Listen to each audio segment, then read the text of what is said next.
Kristus Yesus වහන්සේගේ බලවත් නාමයෙන් ඔබ සෑම කෙනෙක්ව සියුම් දේව සභාවකට ඉතා ආදරෙන් පිළිගන්නවා.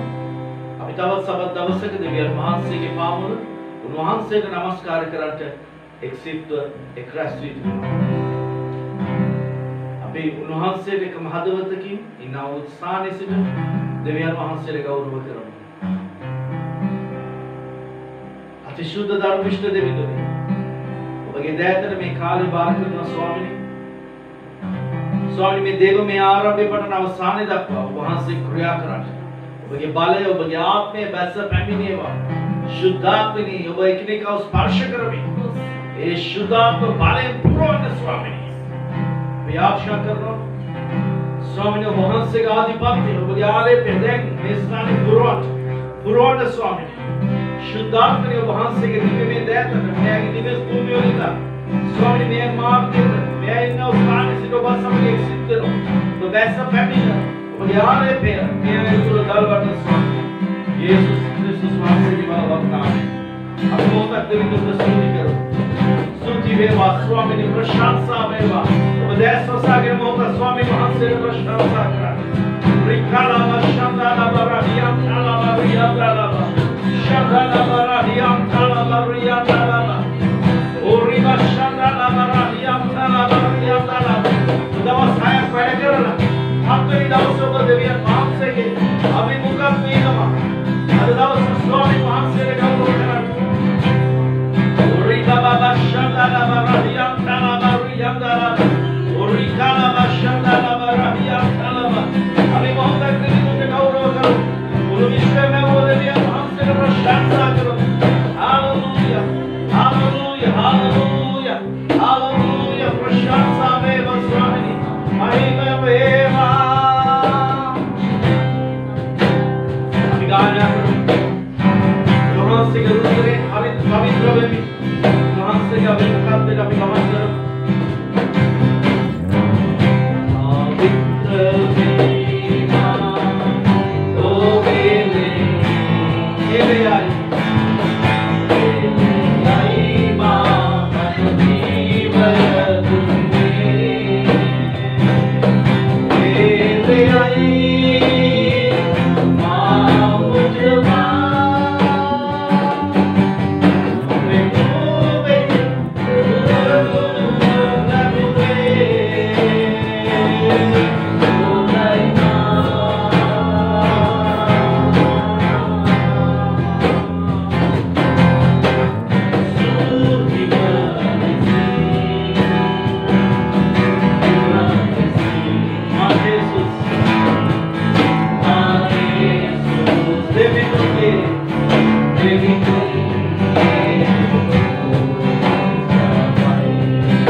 ඔබ මුහුණ දෙන වාතාවරණය කුමක් වුණත් දෙවියන් වහන්සේගේ අභිමුඛත්වයේ ඔබට ප්‍රීතිය තිබෙනවා. දෙවියන් වහන්සේගේ අභිමුඛත්වයේ ඔබට සැනසීම තිබෙනවා. දේව වචනේ තියේ කියනවා හුස්ම ඇති කිසි කෙනෙක්ව විශ්වාස කරන්න එපා. හුස්ම ඇති කිසි කෙනෙක්ව විශ්වාස කරන්න එපා. ඒ සර්ව බලධාරී දෙවිඳුන්ව විශ්වාස කරන්න කියලා. අපි ගායනා කරමු.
ඔබට පුළුවන් ඔබේ දෙවිඳුන්ගේ අභිමුඛත්වයට ගිහිල්ලා ප්‍රීතියෙන් ඉන්න.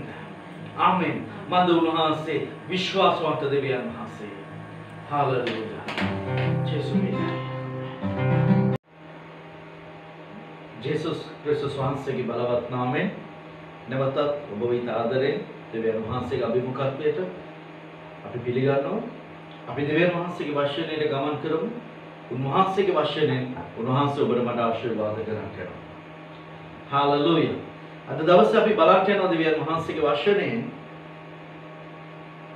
ඇස් ඇරෙන පිණිස සැබෑ සහභාගීකමට ලං වීම යන මාතෘකාව යටතේ. හාලෙලූයා. අපි දෙවියන් වහන්සේගේ අභිමුඛත්වයට යන විට අපි උන්වහන්සේත් එක්ක මේ ගමන අපි ගමන් කරන විට අපේ ජීවිතය අපි දෙවිඳුන් එක්ක අපේ ගමන් කරන විට මතක තියාගන්න ඔබ සැබෑ සහභාගීකමකට ඇතුල් වෙන්න අවශ්‍යව තිබෙනවා. හාලෙලූයා. දැන් සැබෑ සහභාගීකමකට ඇතුල් වෙන්න තියෙනවා කියන වචනේ තුලම ඔබ තේරුම් ගන්න අවශ්‍යයි. නිකම් සහභාගීකමක් නෙමෙයි. මේක සැබෑවටම අපි දෙවිඳුන් එක්ක සහභාගීකමකට ලං වෙන්න හේතුව තිබෙනවා. දැන් බලන්න දෙවියන් වහන්සේගේ වචනේ කියනවා මම සුද්ධව සිටින්නාක් මෙන් නුඹත් සුද්ධව සිටින්න යුතුව තිබෙනවා. හාලෙලූයා. මට නමස්කාර කරන සෙනඟ ආත්මෙන්ද සැබෑකමින්ද නමස්කාර කරන්න කියලා දේ වචනේ කියනවා. දෙවියන් වහන්සේගේ වචනේ අපිට උගන්වන්නා වූ කාරණාව තමයි අපි උන්වහන්සේව එක්ක සහභාගීකමකට පත් වෙනවා නම් ඒක සැබෑ වූ ගැඹුරු සහභාගීකමක් වෙන්න යුතුව තිබෙනවා. දැන් බොහෝ වෙලාවට කිතුණුවගේ ජීවිතවල හාස්කම් සිද්ධ වෙන්නේ නැත්තේ කිතුණුවගේ ජීවිතවල ඒගොල්ලෝ දෙවියන් වහන්සේගේ බලය අත්දකින්නේ නැත්තේ දෙවියන් වහන්සේගේ වරදක් නොවේ. කිතුණු අය සැබෑවටම තම මෞංකාර ස්වාමීන් එක්ක සහභාගීකමකට ගමන් නොකරන නිසා. හාලෙලූයා. දැන් ඔබ තේරුම් ගන්න අවශ්‍ය කාරණාව මෙයයි. දෙවියන් වහන්සේගේ වචනේ අපිට කියන්නේ සැබෑ සහභාගීකමකට ලං වෙද්දී ඒ සහභාගීකමෙන් එහා ගිහිල්ලා සැබෑ සහභාගීකමකට ගමන් කරද්දී තමයි අපේ ඇස් ඇරෙන්නේ. අපි උන්වහන්සේව හරියට අඳුරගන්නේ. අපි උන්වහන්සේ ගැන දැනගන්නේ. අපි උන්වහන්සේව අත්දකින්නේ. අන්න ඒ වෙලාවට තමයි. හාලෙලූයා. අපි පෙරලගමු සුද්ධ ලූක් පොතේ 24 වෙනි පරිච්ඡේදයට. සුද්ධ ලූක් පොතේ 24 වෙනි පරිච්ඡේදයේ 13 වෙනි පදේ ඉඳන් 35 වෙනි පදේ දක්වා මේ ස්ථානයේ සඳහන් වෙනවා ජේසුස් වහන්සේත් එක්ක අවුරුදු 3 මාරක් හිටපු ගෝලියෝ දෙන්නේ. හරිද? ජේසුස් වහන්සේගේ ගෝලියෝ දෙන්නේ. ඒ අය ජේසුස් වහන්සේත් එක්කම හිටපු අය. ඊට පස්සේ මේ දෙන්නේ ජේසුස් වහන්සේ මැරිලා මලවුන්ගෙන් උත්ථාන වුණා කියලා දැනගත්තන් පස්සේ මොකද කරන්නේ? මේගොල්ලෝ එම්මාවුස් කියන ගමට ගමන් කරමින් හිටියා. මේ එම්මාවුස් කියන ගමට ගමන් කරමින් හිටිය මේ ගෝලියෝ දෙන්නගේ ජීවිතවල උන්වහන්සේ ගැන බොහෝ කාරණා තිබුණා. ඔව් ඒගොල්ලෝ දෙවියන් වහන්සේ ගැන ඉගෙන ගත්ත අය. දෙවියන් වහන්සේගේ වචනය ගැන දන්න අය. ඒගොල්ලෝ එන්නේ යෙරුසලමේ ඉඳන්. හාලෙලූයා. අපි පෙරලගමු 24 වෙනි පරිච්ඡේදයේ සුද්ධ ලූක් 24 13 වෙනි පදය. ඒ ස්ථානයේ කියනවා බලව ඔවුන්ගෙන් දෙදෙනෙක් ඒ දවසේම යෙරුසලමේ සිට දෙගව්වක් පමණ දුර වූ එම්මාවුස් නම් ගමකට යද්දී සිද්ධ වූ ඒ සියල්ල ගැන කතා කළෝය. තවද ඔවුන් කතා කරමින් විචාරමින් සිටියදී යේසුස් වහන්සේ ඔවුන් ළඟට පැමිණ ඔවුන් සමග ගියසේක. 16 වෙනි පදේ නමුත් ඔවුන් උන්වහන්සේ නාදුනන ලෙස ඔවුන්ගේ ඇස් බැඳී තිබුණේය. බලන්න මේ පද කීපය දිහා. මේ වචනේ කියනවා ජේසුස් වහන්සේම ආවලු මේ ගෝලියෝ දෙන්නත් එක්ක මේ ගමන යන්න. මේගොල්ලෝ පිටත් උනේ වැරදි තැනක ඉඳන් නෙමෙයි. මේගොල්ලෝ පිටත් උනේ යෙරුසලමේ ඉඳගෙනයි. හාලෙලූයා. මේගොල්ලෝ යද්දි කතා කරේ වෙන වෙන ලෝකීය දේවල් නෙමෙයි. මේගොල්ලෝ කතා කරේ ජේසුස් වහන්සේගේ පූජා වීමත් උන්වහන්සේ සෝනේ නැහැ කියලා සිදුවීමක් ගැනයි. දැන් මොහොතක් ඔබ කල්පනා කරලා බලන්න. මේගොල්ලෝ මෙහෙම ගමන් කරද්දී 16 වෙනි පදේ කියනවා මේගොල්ලන්ගේ ඇස් වැහිලා තිබුණා. ඇස් වැහිලා තිබුණා. ඇයි ඇස් වැහිලා තිබුණා කියලා කියන්නේ? මේගොල්ලෝ දැනගෙන හිටියේ නැහැ. මාත් එක්ක මේ කතා කර යන්නේ කවුද? මාත් එක්ක මේ කතා කර යන පුද්ගලයා කවුද කියලා මේගොල්ලෝ දැනගෙන හිටියේ නැහැ. මගේ සහෝදර සහෝදරයනි, ඔබ নমස්කාර කරන දෙවිඳුන් කවුද? ඔබ සමග ඔබ යාඥා කරන ඔබ සමග ගනුදෙනු කරන ඔබට කතා කරන දෙවියන් වහන්සේ කවුද කියලා ඔබට එළිදරව්වක් තිබිය යුතුයි. හාලෙලූයා. ඔබ දැනගෙන සිටිය යුතුයි ඔබ සේවය කරන්නේ කාටද කියලා. දේව වචනේ කමේ ස්ථානේ කියන්නේ මේගොල්ලන් තුර තිබුණා දේව වචනේ දැනගන්න තිබුණා. මේගොල්ලන් තුර තිබුණා ඒ සහභාගීකමක් තිබුණා. හැබැයි ඒගොල්ලෝ තුර තිබුණේ නෑ සැබෑ වූ සහභාගීකම. අන්න ඒ කාරණාවයි මම ඔබට පෙන්නන්න හදන්නේ. බොහෝ කිතුණු අය සබත් දවසට පල්ලියට යනවා. ඒගොල්ලෝ නැවත එනවා. අර සම්ප්‍රදායක් වෙලා. ඒගොල්ලෝ යාඥා කරන එක සම්ප්‍රදායක් වෙලා. ඒගොල්ලන් බයිබලයේ කියවන එක සම්ප්‍රදායක් වෙලා. ඒගොල්ලෝ දසේ කුරස් දෙන එක සම්ප්‍රදායක් වෙලා. දැන් ඒගොල්ලන්ට නොදැනුවත්වම මේක ඒගොල්ලෝ නොදැනුවත්වම තමයි ඒගොල්ලන් සැබෑ වූ සහභාගීකමෙන් එහාට ගමන් කරලා තියෙන්නේ. හාලෙලූයා. මේ ගෝලියෝ දෙන්න හිතුවා හරිද ඒගොල්ලන් එක ගිය කෙනා තවත් එක මිනිහෙක්. ඒගොල්ලෝ එක ගිය කෙනා තවත් එක්තරා වූ කෙනෙක් විතරයි. ඒක ඒගොල්ලෝ කියන්නේ 29 වෙනි පදේ කියනවා. ඔව් යන්ටගේ 29 වෙනි පදේ කියනවා. ඔව් යන්ටගේ 28 ඉඳන් අපි කියමු. ඔව් යන්ටගේ ගමට ලං වූයේ උන්වහන්සේ වනාහි වඩා දුර යන්නාක් මෙන් දැක්වූසේක. නමුත් ඔහු දවස බොහෝ ගත වී සවස් වේගෙන එන බැවින් අප සමග නැවතුව වෙනව කියා උන්වහන්සේට උදත්ම පෙරත්ත කළෝය. උන්වහන්සේද ඔවුන් සමග නවතිට ඇතුළට ගියසේක. දේව වචනේ කියනවා මේගොල්ලෝ මේ ජේසුස් වහන්සේ ගැන හරියට දන්නේ නැතුව මේගොල්ලෝ එක දෙයක් කරා. මොනවද කරේ?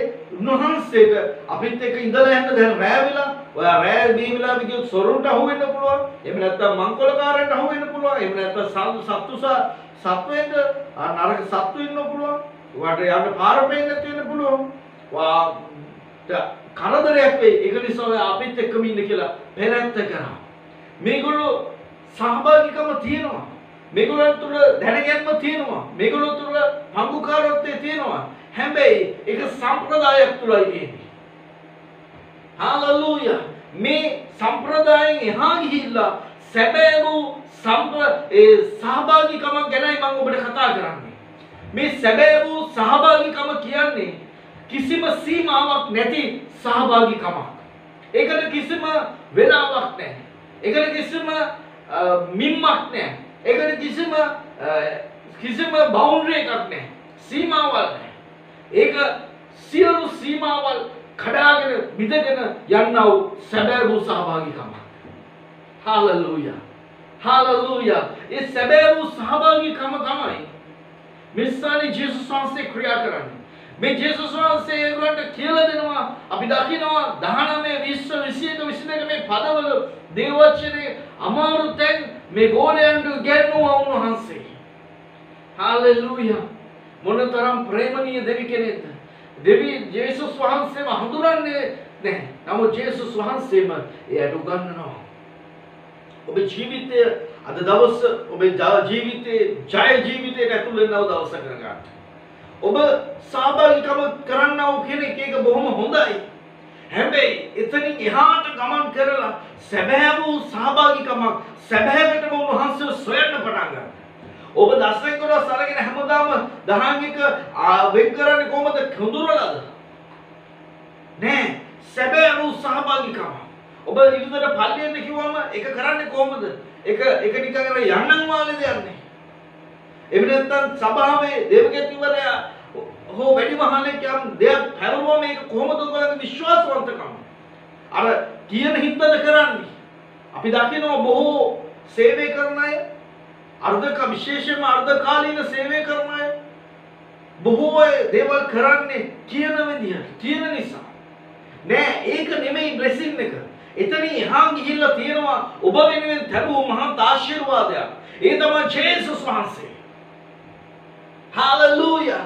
මේ ගෝලයන්ට ඒ වෙලේ රම් රිදී දුන්නට වැඩක් නැහැ. ගෝල දෙන්නට තිබුණේ බලාපොරොත්තුවක් නැතිකම. ඒගොල්ලන්ට තිබුණේ ඒ හරි හිස්සුද ස්වභාවය. ඒගොල්ලන් තුල තිබුණේ දැන් අපි මොකද කරන්න කියන ස්වභාවය. හැබැයි එවැනි ස්වභාවයෙන් ඉඳි තමයි ජේසුස් වහන්සේ ඒගොල්ලෝ ගාවට එන්නේ. හාලෙලූයා. ඔබ ජීවිතයේ ස්වාමීන් වහන්සේට අවස්ථාව දෙන්න. ඒකදී කරන්න ඕනේ ඔබේ සැබෑවටම උන්වහන්සේව සොයන්න පටන් ගන්න. සැබෑවටම සැබෑ සහභාගීකමකට ලං වෙන්න. අපි දකිනවා මේකෙදී ජේසුස් වහන්සේ කියනවා හරි මම එන්නම් ඔයගොල්ලොත් එක්ක ඉන්න. ඊට පස්සේ මොනවද කරන්නේ? උන්වහන්සේ ඔවුන් සමග නවකින්ට ඇතුළට ගියාලු. තවද උන්වහන්සේ ඔවුන් සමග කෑමටද වාඩි වුණාලු. 30 වෙනි පදේ කියනවා රොටි රැගෙන ආශිර්වාද කොට කඩා ඔවුන්ට දුන්සේක එකල ඔවුන්ගේ ඇස් ඇරි උන්වහන්සේ හැඳිනගත්තෝය. බලන්න ප්‍රේමවන්ත සහෝදර සහෝදරියනි, එකට ගමන් කරා. එකට ගමන් කරා, එකට කතා බහ කරා. එක ස්ථානයකට ඇතුල් වුණා. හැබැයි මේගොල්ලන්ට බැරුව ගියා ජේසුස් වහන්සේව හඳුනගන්න. ඔබ මොහොතක් කල්පනා කරලා බලන්න මොනතරම් පවුද මේ මිනිස්සු. ඒගොල්ලන්ගේ ඇස් වැහිලා. ඒගොල්ලන්ට බැරුව ගියා උන්වහන්සේව හඳුනගන්න. ජේසුස් වහන්සේ ආවේ ඒගොල්ලන්ට උගන්වන්නේ යම් දෙයක්. ඔබ සහභාගීකමට පත් වෙද්දී සැබෑ වූ සහභාගීකමට පත් වෙන්න. සැබෑ වූ සහභාගීකම ඒක තව කෙනෙක්ට කියලා දෙන්න තේරෙන්නේ නැහැ. මම මේ කියන කාරණාව මගේ ශක්තිය මට ඔබට කතා කරන්න බෑ. මේ ආත්මයන් වහන්සේ ඔබට කතා කරනවා. ඔබේ ජීවිතයේ ඔබයි ආත්මයන් වහන්සේ කියන කාරණාවේදී ඔබට කියන දෙයට සම්පූර්ණයෙන් කීකරු වෙන්න. සම්පූර්ණයෙන් හාලෙලූයා. සම්පූර්ණයෙන් අපි සේවය කරා. සේවය කරගෙන ඉඳි මම ව්‍යාපාරිකුත් කරගෙන හිටියා. දෙවියන් වහන්සේ නිතර කතා කරා මට සියල්ල අතහැරලා ඉන්න සේවයට. යැපෙන්න මා තුල සම්පූර්ණයෙන්ම සැබෑ සහභාගීකමකට එන්න. ඔයා මාත් එක්ක මට සේවය කරනවා. ඔයා මට වැඩ කරනවා. ඒ වගේම ඔයා ලෝයල් ජොබ් එකක් කරනවා. රැකියාවක් ව්‍යාපාරයක් කරන එක වැරදි කියනව නෙමෙයි. හැබැයි ඔබ කැදවලා තියෙනවා නම් සැබෑ වූ සහභාගීකමකට, ගැඹුරු සම්බන්ධතාවයකට ඔබ යාඥා කරන කෙනෙක්ද? ඔබට උන්වහන්සේ ඔබ දැන් උන්වහන්සේත් එක්ක යාඥා කරනවා. ඔබට නිවාඩු වුණාම ඔබ යාඥා කරන්නේ. හැබැයි උන්වහන්සේ කියලා නෑ රින්ද පැත්තක දාලා අලුයම යාඥාවෙන් එකතු වෙන්න. හාලෙලූයා. ඔබ දෙවියන් වහන්සේට සේවය කරන කෙනෙක්ද? ඔබ කරන දේ ගැඹුරින් කරන්න. ඒක මේ ස්ථානේ කතා කරන්නේ. අපි ව්‍යාපාර කොම්පැක්ට් එක දාමු. සැබෑවටම අපි උන්වහන්සේව සොයන්න පටන් ගත්තා. ස්වාමීන් වහන්සේට ප්‍රශංසාව වේවා. උන්වහන්සේ ජීවමානව අපිට කියනවා. හාලෙලූයා. උන්වහන්සේ ජීවමානව අපිට කියනවා. උන්වහන්සේ අපේ හුස්මට වඩා නුදුරුව අපිට කියනවා. අප තුල වාසය කරමින් උන්වහන්සේ බලවත් දේ පුදුම දේ කරමින් තිබෙනවා. හාලෙලූයා. ඒ දෙවිඳුන් ගැන මම දන්නවා. මම ඔබට කියන්නේ ඔබ নমස්කාර කරන දෙවිඳුන්ට නිකම්ම නිකන් নমස්කාරයකට දෙන්න නෙමෙයි. නිකම්ම නිකම් යාඥාවක් නෙමෙයි. නිකම්ම නිකම් සහභාගීකමක් නෙමෙයි. මේක සැබෑ වූ සහභාගීකමක්.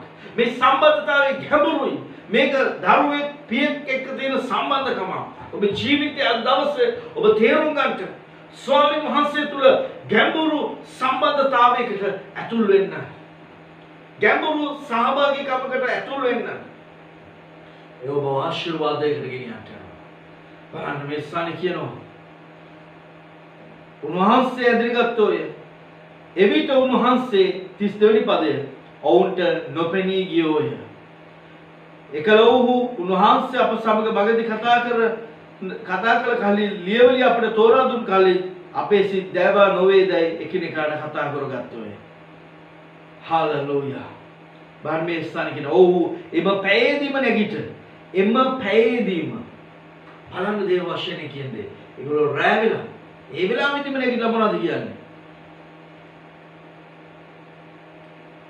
ඔව්හු එම පැයේදීම නැගිට යෙරුසලමට හැරියවි 11 දෙනාද ඔවුන් සමග සිටිය උද රැස්ව ස්වාමීන් වහන්සේ සැබවුන්ම නැගිටිනසේක සීමෝන්ට පෙරන් කිව්වා. හාලෙලූයා. බලන්න මේ මාවුස් වල ගියේ ගෝලිය දෙනෙක් ජීවිත වෙනස් වුණා. ඒගොල්ලෝ යෙරුසලෙම ඉඳන් නැවත ගියා එම්මාවුස් වලට. යද්දී මේ ජේසුස් වහන්සේ ගලොත් එක ගියා. හැබැයි මේගොල්ලන් තුළ සැබෑ සහභාගීකමක් තිබුණ නැති නිසා මේගොල්ලෝ දැක්කේ නැහැ. හැබැයි ජේසුස් වහන්සේ රොටි අරගෙන කඩලා ආශිර්වාද කළා ඒගොල්ලන්ට දුන්න කන්න කියලා. ඒ මොහොතේ ඒගොල්ලන්ගේ ඇස් ඇරෙන්න පටන් ගත්තා. හාලෙලූයා. මගේ සහෝදර සහෝදරී ඔබ දෙවියන් වහන්සේව සොයන කෙනෙක් වෙන්න පුළුවන්. ඔබ දෙවියන් වහන්සේ කියලා කෙනෙක් ඉන්නවද කියලා හිතන කෙනෙක් වෙන්න පුළුවන්. එහෙම නැත්නම් ඔබ මට ඇහිමට උත්තර නැති කියලා හිතන කෙනෙක් වෙන්න පුළුවන්. අද දවස් ඔබට මම වශයෙන් කතා කරන කාරණාව තමයි සැබෑවටම සැබෑ සහභාගීකමකට ඇතුල් වෙන්න. ඔබ දවසට දැන් එකපාරක් ආශා කරනවා දෙපාරක් කරන්න. ගැඹුරු සම්බන්ධතාවයකට ඇතුල් වෙන්න ස්වාමීන් වහන්සේ හාස්කම් කරනවා. අපි ආශා කරනවා. අතිශුද්ධ ධර්මිෂ්ඨ දෙවිඳුනි ජේසුස් ක්‍රිස්තුස් වහන්සේගේ බලවත් නාමයෙන් ඔබේ පාමුල අපි එක්සිට වෙනවා ස්වාමිනී. ස්වාමිනී මේ හඬ ඇසෙන සීමාවින් හැම දරු දැරියෙක් ඔබ වහන්සේගේ දෑතට බාර කරනවා. එයාගේ ආත්ම ශරීර ප්‍රාණ ඔබ වහන්සේගේ ලේවලින් මුද්‍රා තබන අතර එයට විරුද්ධව සාධන කිසි ආයුධයක් සඵල වන්නේ නැත යේසුස් වහන්සේගේ නාමයෙන්. ඒ වගේ මේ ආශා කරනවා ස්වාමිනී ගැඹුරු සම්බන්ධතාවයකට පත්වන පිණිස සැබෑ සහභාගීකමකට ඇතුල් වන පිණිස මගේ හදවත ආශිර්වාද කරන්න. විශේෂයෙන්ම මේ කාලය ගැන ආශා කරනවා. අපේ දේශයේ භයානක හඬවල් අපිට ඇසෙමින් තිබෙනවා ස්වාමීනි. නමුත් ඒ සියල්ලට ඉහළින් ඔබ වහන්සේ ජීවමානව අප සමග වාසය කරන නිසා ස්තුතියි. කිසි වසංගතයක් අපේ කුඩාරම් වලට ලං වෙන්නේ නැත යේසුස් වහන්සේගේ නාමයෙන්. ඔබගේ ලේ ඔබේ දරු දැරියන් මත ඉසිනවා ස්වාමීනි. ඒ ලේවල වැස්ම ඉසිනවා. ස්වාමීන් වහන්සේ ආශිර්වාද කරන්න. ජේසුස් ක්‍රිස්තුස් වහන්සේගේ බලවත් නාමයෙන්. ආමේන්. මේ දිනවල ඔබගේ රැකියාවන් වලට යනවද? ඔබ යම් අත්‍යවශ්‍ය කාරණාවලට නිවසින් එළියට බහලා යනවද? ඔබ යන්න මාත්‍ය.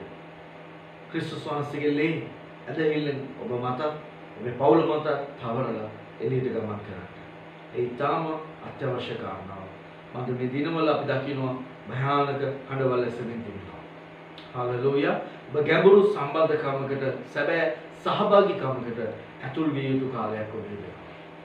හොඳයි. අපි ආශිර්වාද වාක්‍ය දෙසුවා. පියානෝය පුත්‍රයානෝය සුද්ධාත්මයානෝය. ත්‍රිේක දෙවිඳුන් ඔබට මට ආශිර්වාද කර. සැබෑ සහභාගීකමකට ඇතුල් වෙන පිණිස අවශ්‍ය කරන බලය වරණ නිදහස් කරන සේක්වා. ආමේන්. ආමේන්. ජේසුස්